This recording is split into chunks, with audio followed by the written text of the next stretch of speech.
And look who we found wandering the floor here at Inman Connect, Karen Easton with Metro Brokers, Denver, Colorado.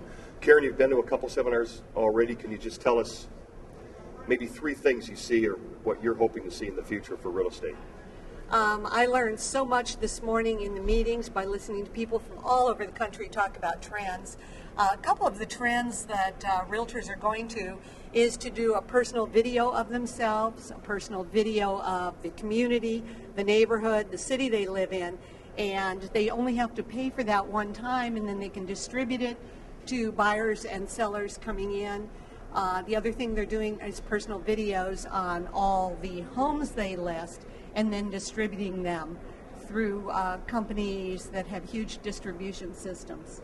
But one of the amazing things they brought up is when a realtor does give up their asset of this listing for distribution, they are giving up some control of that listing, and they have to make sure everything's accurate because they still have liability when it's going out there on the web.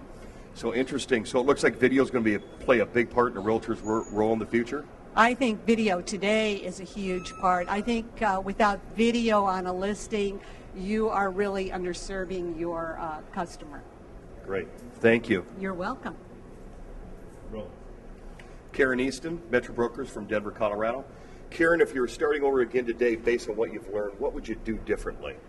Well, today with the technology available, I would pick a geographic area or several.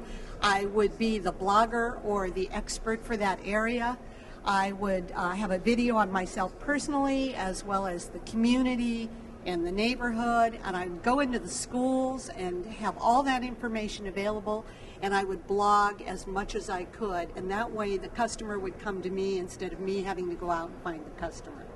Excellent. So you'd be the transparent expert in the area. Absolutely, and I think it's fairly easy to do because of the technology today. That used to be such a difficult thing when I started out, to keep up with that information. Now that information is at your fingertips all the time. The other thing I would do is I would hit the hot topic in my community. For instance, if I was in a certain area and foreclosure was big, I would have lots of blogging on foreclosures. Great. Thank you, Karen. You're welcome.